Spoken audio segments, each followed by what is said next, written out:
አዶናይ ጃኒና ናፒ ዛሬ ችሎት ቀርበው ለማግኘት እየነበርና ፌደራል ፖሊሶች እንግዲህ በዛዕባ ሰግጥ ፈምስ ተዛረቦ ዳሰብ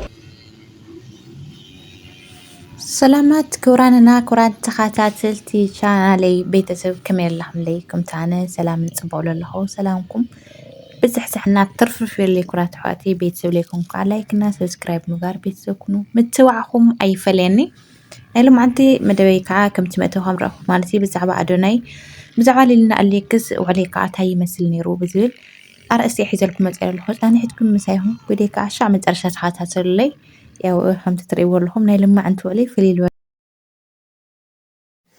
ኣዶናይ ሓውና ያው ኩለኹም ተኣሲሩ ከም ዘለኹም ትፈልጥዎ ኮይኑ ያው ናይ ኩለና ፍርሒ ናይ ኩለና ስግኣት ዝነበረ ጉዳይ እዩ ኣጋጢሙ ዘሎ ማለት እዩና ተፈርሕያ ስለይትሰድንት ነይራ ማዘርና ያው ኩለና ላፈራሕናዮ ነበርና ጉዳይ እዩ ምክንያቱ ያው ለዋህ ኣብዛዓት ሰዓት እዚ ለዋህ ትኾን ኣይኮነትን ዓድና ማለት የዋህና ግልጽ ኮይንካ ለመስራሕ ብጣዕሚ ከቢድና ሓደ ለይቲ ያው ክልተ ለይቲ ሕዲሮም ክሰድዎ እዮም ዝኾኑ ልብል ጥርጣሬ ነይሩን ነገር ግን ሕዚ ማናጀር እውን ተመልሶ አትየሎ ማለት እዩ ስለዚ ጉዳይ በይሳት እንደተሰማው የተጽኖ ፈጣሪው የአዶናይ ካሜራማን ናፒ በቁጥጥር ስር መዋሉ ተሰማ። የ2018 የቲክቶክ አዋርድ አሸናፊ የነበረው አዶናይ ከሱ ጋር አብሮት የማይጠፋው ካሜራማኑ ናፒ በፖሊስ ቁጥጥር ስር መዋሉ ተሰምቷል። ናፒ በቁጥጥር ስር የዋለው ያው ናፒም ተሞሎ ማለት አዶናይ ጃኒና ናፒ ዛሬ ችሎት ቀርበው ለማግኘት እየነበርና ፌደራል ፖሊሶች እንግዲህ ጉዳዩ ባለባበስ የኢትዮጵያን ሴት የማይወክል አለባበስ በሚል ነው ተጠርጥረው የገቡት እና ያው ሁላችንም እንደምናውቀው አዶናይና ናፒም ሱፍ ነበር የለበሱት። ጃኒ እንግዲህ የኢትዮጵያን ባህል የሚያንጸባርቅ አሪፍ ቀሚስ ነበር የለበሰችው። ያን ያክል የሚያሳስብ አይደለም ማለት ነው። ግን ለ14 ቀን ምርመራ እንዲደረግ ጊዜ ስጡን ብለው ፌደራል ፖሊሶች እስከ 14 ቀን ሊቆዩ ይችላሉ ብዬ አስባለሁ። ነገር ግን ከዛ በፊትም ፈጥነው ሊወጡ ይችላሉ። ከኛ የሚጠበቀው ጸሎት ማድረግ ነው፣ ዱዓ ማድረግ ነው ጋይስ። አዶናይ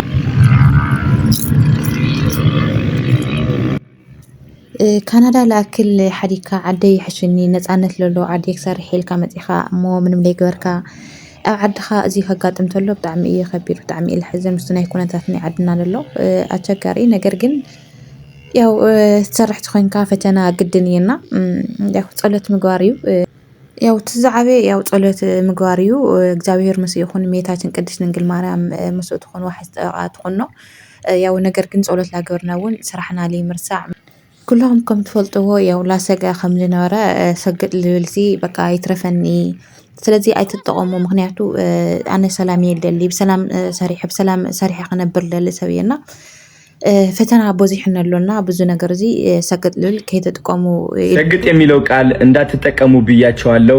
እንዳትጠቀሙ ጋይስ። ይህ ሰግጥ የሚለው ቃል እውነቴን ነው የምላችሁ በጣም ብዙ ጠላቶች ይዞብኝ መጣ። አይገርማችሁ? ከምታስቡት በላይ ማለት ነው። እንግዲህ ከ2 ቀን ነው ከ3 ቀን በፊት ሰግጥ የሚለው ቃል እንዳንጠቀም ብዬ ፖስት አደረግኩኝ። ይህ ፖስት ደግሞ ከምን የመጣ ነው መሰላችሁ? ካለ መሰገጥ የመጣ ነው። ነው ስላልሰገጥኩኝ ነው ሰግጥ የሚለው ቃል አቁሙ ያልኳችሁ። እና አንዳንድ ሰዎች ሰግጠው እየጠሉን፣ ሰግጠው ለመመቃኘት እየሞከሩ ነው፣ ሰግጠው ላለመረዳት እየሞከሩ ነው፣ ሰግጠን ለማስረዳት እየሞከርን ሰግጠው ላለመረዳት እየሞከሩ ነው። ስለዚህ ካሁን በኋላ ሰግጥ የሚለው ቃል እንዳትጠቀሙ፣ ስግጥግጥ የሚለው ቃል ነው የምትጠቀሙት ማለት ነው። ከስግጥ ፍምስ ወደ ስግጥግጥ ፍምስ ተቀይሯል ማለት ነው። ስግጥግጥ እሰጋግጣለሁ ፍርሃት አያሸንፈኝም። እኔ በምንም ተአምር ፍርሃት አያሸንፈኝም። ስህተት እስካልሰራው ድረስ ፍርሃት አያሸንፈኝም። ለዓላማዬ የምሞት ሰው ነኝ። ለዓላማዬ እውነት የምቆም ሰው ነኝ። እኔ መሰገጥ ማለት ይህ ነው። ለዓላማ ቁም ብዬ እየመከርኩኝ እያለ እንዴት ከዓላማዬ እርቃለሁ? እኔ አንድ ሰው አልወደደውም፣ ያ ደስ አላለውም፣ ያ ይታገድልን ምናምን ስላለ ብቻ በፍርሃት ምክንያት ለዓላማዬ አልቆምኩም። እናንተ የመሰላችሁ ሰግጥ የሚለው ቃል ያቆምኩት ነው የመሰላችሁ። በቃ ሰግጥ ያው ሲምፕል 3 ቃላት ነው። ወደ ፍግት፣ ወደ ትግት፣ ወደ ስርት ፍምስ እንቀይረዋለን ምናምን እያላችሁ ነበር። ቃላቱ አይደለም። this is my integrity የአዶናይ ኢንቴግሪቲ ነው ይሄ። ስግጥ ማለት ትርጉም አለው። ትርጉሙ ደግሞ እኔ ሰጥቼዋለሁ። በጠላቶች ስም ደግሞ ይህ ትርጉም ሊቀየር አይችልም። 90% ሰዎች የምንስማማበት ትርጉም ነው ስግጥ ማለት። ገባችሁ? ሰግጥ እላለሁ። አሁን ደግሞ መሰገጥ ብቻ ሳይሆን መሰጋገጥ አለብን ጋይስ። ሰጋግጠን ነው መስራት ያለብን። ሰጋግጠን ነው በራሳችን መተማመን ያለብን። ሰጋግጠን ነው ደፍረን መውጣት ያለብን። ይህ ነው ስግጥግጥ። እሰጋግጣለሁ። ስግጥግጥ ፍምስ ያው ተዓዚብኩሞ ተኾንኩም ቪድዮ እዚ ምስ ለቐቐ ማለት እዩ ኣይፀንሐይ ነገር ግን ላሰግአ ምንዋር ግን በደንብ ገይሩ በእንግሊዝኛ ስግጥ ፍምስ በደንብ ገይሩ አብራህሪሁ በእንግሊዝኛ ሰሪሕዎ እዚ ለማላኽተካ ስኡሉ በእንግሊዝኛ በደንብ ገይሩ አብራህሪሁ ትርጉሙ ልሰርሖ ስኡሉ ይኮን። ምክንያቱ ካናዳ መንግስቲ ምናልባት ከኣስሩን ስለልኽእሉ ና ካናዳ መንግስቲ ከዓ ጥያቄ ብምንታይ ተኣሲርካ ጥያቄ ክመፅእ ስለልኽእል መስረጃ ንኾነ እዩ በደንብ ገይሩ አብራህሪሁ ሰሪሕዎ። ምክንያቱ አይደም ገይድ ካባና ዘድል ነገራት ክንገብር ኣለና። ሂዝ ናሽናሊቲ ካናዳዊ እዩ። ተሓተሉ ሃገር ዝሓተሉ መንግስቲ ኣምባሲ ኣለዎ። ስለዚ ጀስት ከም ዝደኸውን ናይ መንግስቲ ናይ ኢትዮጵያ መንግስቲ ኣየፍልጠካኒ ኣየብለካኒ ከም ዘይገብረካኒ ገለገለ ከይኮነ ዊ ሃቭ ቱ ሰብሚት ፎርም ኢሜይል ክንሰድድ ኣለና። ኢሜይል ናብ ካናዳ ኣምባሲ ክንሰድድ ኣለና። አዶናይ ናሽናሊቲ ካናዳዊ እዩ። እሱ ካናዳዊ እዩ። ተሓተሉ ሃገር ኣላቶ። ስለዚ ኢሜይል እንግበር ፕሊስ። በጃኹም ስኢልና ጥራይ ሓዚና ኣብዚ ቲክቶክ ኣይንኺድ። ይሕዝን እዩ። ኣነ ወላ ስምዒታዊት ብጣዕሚ ገይረኒ ሲሪየስ እምበርካስ ፍቅርን ሰላምን ዝሰብኽ ስጋብ ክንደይ ንተዓዲ ከም ዘይተባረኻ በቃ ንተዓድና ትበሃል ንታ ተመሊስና ካብ ስደት ንኣትወላ ዓድና ንብላ በቃ ፅቡቕ ሰርሕ ፍቅሪ ዝሰብኽ ሰብ ፍቅሪ ዝደሊ ካብ ጥላቻ ካብ ጎጥ ዝወፀ በቃ ክነብረላ ከም ዘይክእል እዩ ንዓና ተረዲእናስ ትማልውን ኢለይ ነይረ።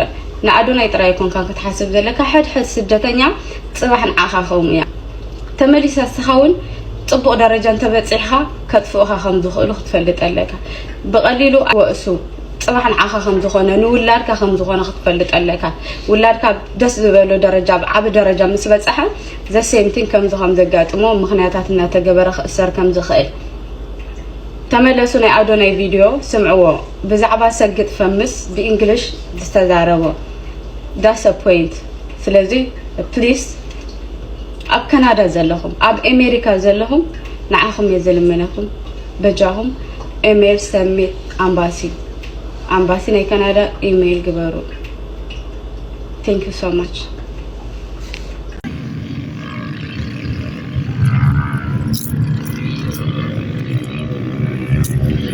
ዝገብሮ ነገር የለይ ግን ኣነ ብጸሎት የልድግፎ እግዚአብሔር ድማ ጸሎቱ እግዚአብሔር ድማ ካማን ምን ላዕሊ ወላዲት አምላክ ካልዕል እዩ ንሱ ንሳ ክትድግፎ ትኾን ያ ልብል እንትነለኒ ምንም እማ አምላክ ቅድስት ድንግል ማርያም መስኡ ትኹን እግዚአብሔር መስኡ ይኹን።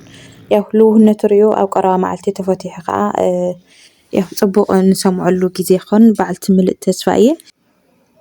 ኣለና እስከወሉ ድምጽ ምስከ ስማዕና ኣለና ላይክ እና ሰብስክራይብ ከዓ ከይትርስዑ ኩራት ሓተይ ሕዝኻ ማለት እዩ። ብዛዕባ ሊልና ሌክ እስኪ ንእሽተይ ክውለኩም ደለለኹ ሊልና ሌክ ከም ትፈልጥዎ ማለት እዩ ድሕሪ ብዙሕ ባእሲ ድሕሪ ብዙሕ ጭቕጭቕ ሕዝኻ ያው ሰላም ኮይኖም ናብ ሰላም መንገዲ መፅኦም ኣለዉ። ንብዙሕ ሰብ ልፅበዩ ልደልዮ ነበረ ያው ላስሓቁ ለጫወቱ ክትመፁ ልደልዮ ነበረ ኩሉ ተኸታተልዮም እሱ ልደሊ ነይሩና ያው ድሕሪ ብዙሕ ግዜ ያው ሰላም ኮይኖም መፅኦም ኣለዉ። ትማሊ ኣውሌት ልሰርሕዎ ልሓለፈ ዝሰርሕዎ ቪድዮ ያው ሪኢኹም ኢኹም ና 130 ኣይፎን ሞባይል ማለት እዩ ስጦታ ብርኪትላ ኢና ብጣዕሚ ደስ ልብል ያው ኩለና ከምቲ እንደልዮ ላስሓቁላ ተጫወትላ ስናነዩ ክመፁና ኢና እንደልዮ ምናዳኻ ኣብ ሰዓት እዚ ያው ሊሊ ጥንስቲ ብምዃና ትሒዞም ወላ መፁ ነበረ ኣይድያ ብጣዕሚ ከቢድና ሊሊ ናይ ከቢድ ግዜ ነይሩ ሊሊ ያው መፍርሕ ነይሩ ማለት እዩ ዋላካ ድራማ ምዃኑ ላፈለጥና ነገር ግን ንእሽተይ ተሕዝነካ ነይራ ትዕርፈሉ እንትትብለሉ ሰዓት ሲላኸት ምናምን ትመፅተላ ንእሽተይ ልስማዕካና ናይ ብዙሓት ሰባት ስጋት ከዓ ያው ተመሊሳ ወይኒ ኣብ መንጎ ማእትያ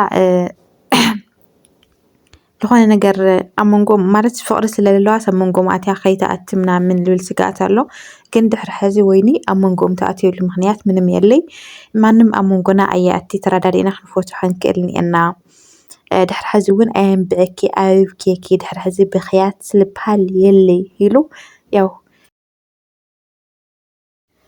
ስለዚ ወይኒ ድሕሪ ሕዚ ኣብ መንጎኦም ተኣትየሉ ምንም ምክንያት የለይ ያው ሌለሉ እውን ይቅርታ ጠያቃታ እያ ኣብ ናይ ባዕላ ቻናል ሪኢኹምዎ ትኮንኩም ማለት እዩ ይቅርታ ኢላ ይቅርታ ተባሂለን ስለዚ ኣይትስግኡ ማለት እዩ ያው ብስጦታ ብካሊእ ነገራት ብፅቡቅ ነገር እዮም ብሓደ ምስ ወፁ ምስ ወይኒ ማለት እዩ ልልየ ከዓ ማለት እዩ ብሰላም ልትግራይ ላብ ዓዳ ላብ ወለዳ ያው በኳር ስለዝኮነት ምስ ወለዳ ከይዳ ዓዳ ከይዳ ምስ ወለዳ ኮይና ፅቡቅ ግዜ ፅቡቅ እዋን ከም ትሕልፍና ውላዶም ብሰላም ተገላጊላ ውላዶም ከም ዝሓቁፉ በዓልቲ ሙሉእ ተስፋኤ መብርሃን ቅድስት ድንግል ማርያም ምሳኹም ትኹን ናበሉ ናይ ልማዓንቲ መደበይ እዚ መስል ነይሩ እስካዕ እዛ ሰዓት እዚኣ ሓቢርኩም ምሳይ ፀናሕኩም ብጣዕሚ እየ ለመስግን ብጣዕሚ እየ ልፈትየኩም بخالي مدب بخالي تحس كاس عن راخب باي باي تشاو ثانك يو